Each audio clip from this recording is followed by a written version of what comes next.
I'm Craig Kenneth, a relationship coach and a psychotherapist. Every relationship is different and every breakup is different. Work with me and you'll get professional help on your situation. And if you're in no contact, focused on personal growth, my workbook series, The Knowledge, will help you make changes like you've never made before. Available now at AskCraig.net.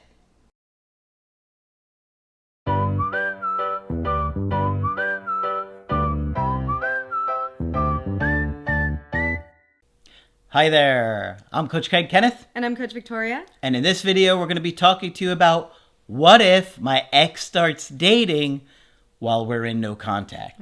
It's a hard one. Before we get into it, I did want to say that Craig and I are available for coaching sessions. So if that is something you're interested in, head to the website and book from there. This is a tough topic, and I know it is really scary to watch your ex start dating or talking to other people. I've been there. You've been there. I think we've all been there. It's hard. And when you're going through it, it just feels like the worst thing in the world. It feels like you're kind of being replaced and that they're moving on. And you're just absolutely convinced that this new person is going to be somebody that they wind up with. Let me reassure you and tell you that most of those rebound relationships are going to fail. Most relationships fail. So the likelihood of them winding up with the person of their dreams and marrying them forever is slim. Right. And it depends on, of course, the quality of the relationship, the length of the relationship. But yes, in general, rebound relationships are exactly that. They're a way to distract your ex through the grief. It's somebody to connect with really quickly as a form of comfort from the breakup. Yeah.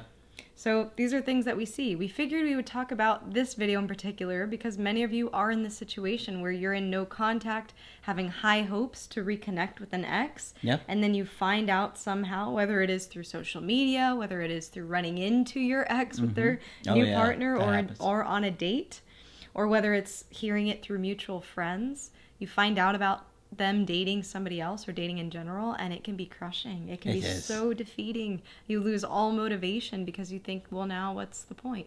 Yeah, I got an email coaching response today that I had done a little bit back, and then they just found out that their ex had started dating a couple of weeks after the breakup. You know, that they're in a rebound now, and it's just the worst feeling in the world. Yeah, it feels like your time in no contact has been wasted, and you've been so patient waiting for them to reply or to respond, and then to see them completely enthralled with someone else is difficult. But you can see that pressuring them, trying to manipulate and change their mind is not going to make it better. And no contact, or as we teach it, is no reaching out.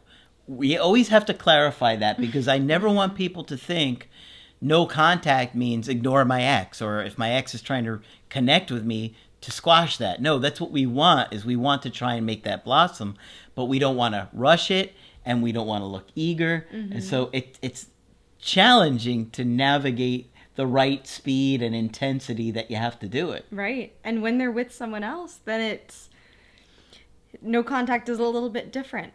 You know, and this is something that we warn about because we do see some of you react to the news that your ex is dating. Maybe you see them on a dating app and you feel that need to reach out to them. Don't do it. You're feeling angry. You feel like you need to say your piece. You just need to give them a piece of your mind. And it ends up backfiring on you. They get angry. They shut down. They become defensive. They become mean. And so we want to warn you if you're in this situation. And you look weaker. Exactly. Emotionally. You want to be able to really maintain your emotional self-control because I know it can feel like a slap in the face when you see your ex with someone new, but we have to be able to regulate these emotions and that kind of disappointment. That is the strongest thing that you can do. That's why we're saying instead of focusing on what your ex is doing, sit down and do the creative healing course. Sit down and do the workbooks. There's a huge difference in the people that focus on that every day instead of watching their ex's social media every day, tracking them, all the different secret ways that you have. And believe me, I surprisingly, I'm always hearing a new one. I know. You guys are so clever with the social media stuff and technology. Oh my goodness. goodness. It's so wild to me, but it's true. And really, when you are thinking about who your ex is dating, there can be so much comparison. Yeah. And that cheesy quote, but it's very true. Comparison is the thief of joy. When you start to think about what this other person might have that you don't, or what they might be offering your ex that you can't, it can really bring you down. So we really want you to bring the lens back on yourself, to focus back on what you're doing, what you want, how you can improve yourself. And this can be so hard when you have this figure in the corner saying that you are not enough for your ex when somebody else is. That's right. But if you're focusing on leveling up, working on those attachment issues, learning true confidence, learning how to be a better partner, you're going to feel much better about yourself, what you're doing, and it's going to give you the skills to either repair it when they reach out to you or when you start to date other people. You don't want to look insecure about other people. You have to let your ex date who they want. Your attitude needs to be coming from a place of like, okay, well, if you think they're going to make you happy, okay. You know, you don't want to necessarily say that, but you're trying to display that level of confidence, not the lashing out, not the begging, not the trying to punish them or make them feel guilty about it. It's not going to do anything to reattract them. You want to display this level of confidence that's like, okay, you think that's going to be better for you? Find out for yourself. Right. And when you see them with that other person, remember that part of what you're seeing or hearing might be an illusion. It takes time to build attachment. It takes time to build a relationship. And so what you see and hear and might be imagining in your mind that is so painful might be different than the actual situation. And you might not be giving your relationship as much credit as it deserves. Absolutely. Yeah. That new relationship, it's just a fantasy. They don't know if they're going to be a good fit for each other. It's going to take time to get there. Sometimes those things don't even last 3 weeks.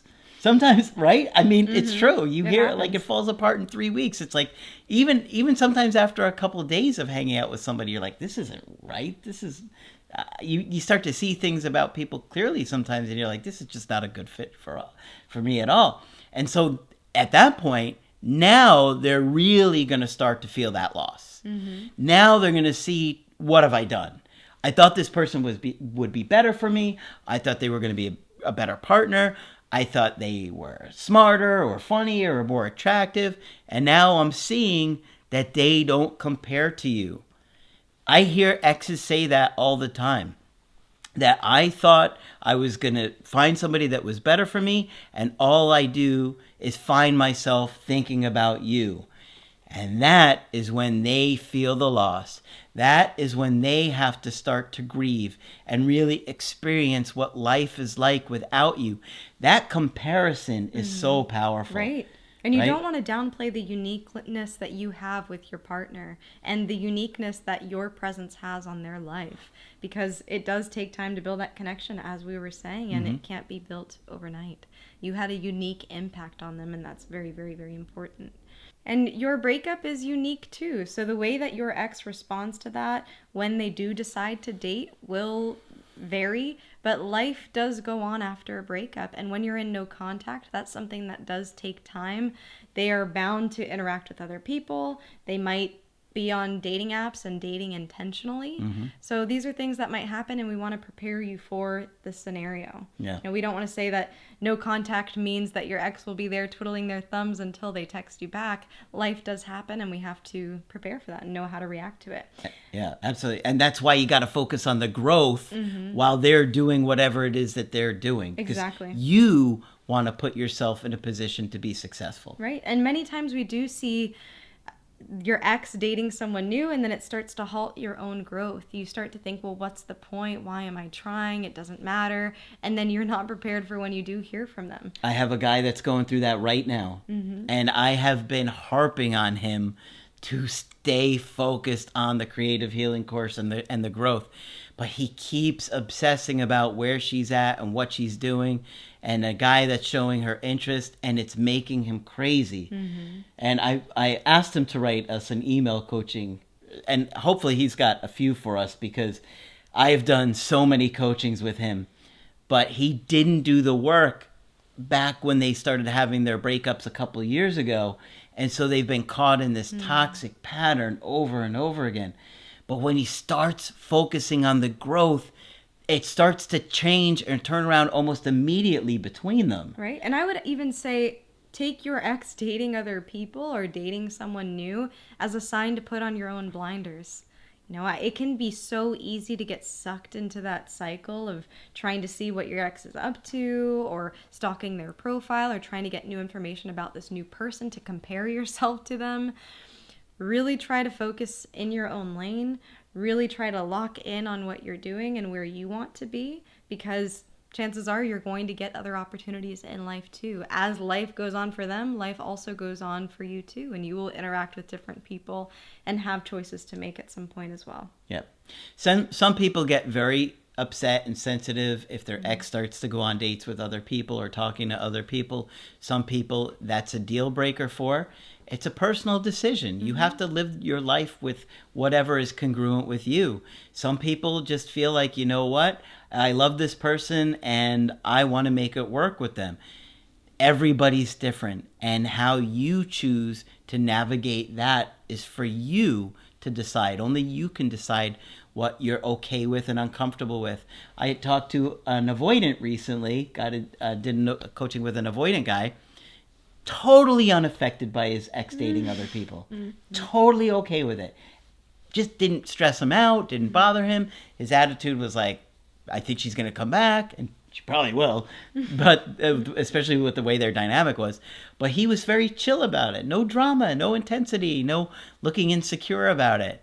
And I just thought it was so interesting to watch somebody so unaffected, whereas an anxious person, it feels like literally the end of the world. Nothing could be worse. And there might be something to learn there from the avoidance. Yeah. You know, to be able to say, okay, well, this is a situation that's happening. We don't have to catastrophize and think that they're going to run off into the sunset like Margaret would say. Yeah. But we can take things one step at a time and have the confidence to know that it will be okay, that things will turn out all right. And when you get more balanced within yourself, you're going to see that there are positive qualities to being avoidant.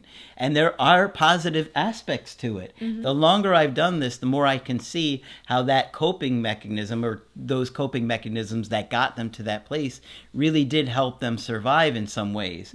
Now, I know, of course, that there's a lot of brushing it under the rug and trying to ignore things and all of those things. But there are some positive components to it. Just like there are positive aspects of being anxious and wanting that connection and caring about that connection so much that you can't stop thinking about it. Right. So it's interesting. And use this as an opportunity to practice that emotional regulation. You have a thought that's very uncomfortable to you. How do we deal with it? But look, one thing I have to say before we go here is that just because your ex is dating somebody else does not mean they will not come back. They come back all the time. And we've seen it. Sometimes after months, sometimes after years, sometimes after many years. Now, I'm not saying to put your life on hold for many years. I always have to say that because people get all nervous. I'm not doing that. I'm 88 years old. I've been no contact for 72 years. When will they come back? Right, we want you to be able to live your life as well, and be able to enjoy what's happening in the present moment for you, knowing that things are going to work out. But just trust the process. Focus on what you can control. Focus on the personal growth, because if they do come back, you really want to be a lot more skilled to navigate your own emotions and all the complexities that are going to come with repairing a connection. Right, and you might see them happy on social media. Oh, yeah. Don't even say that. You might see a lot that makes you feel very uncomfortable. But remember, what you see isn't always what it is. Yeah. That's very true. Okay, so hopefully this one's been helpful to you. Of course, if you want to get our help personally, you can do that on my website, askcraig.net. I do email coaching and I do Skype. Victoria is also available for Skype coaching. I'll be here whenever you're ready to chat. Just click on her name on the top of the website to schedule with her. But that's it for this video. I'm Coach Craig Kenneth. And I'm Coach Victoria. And we will talk with you soon.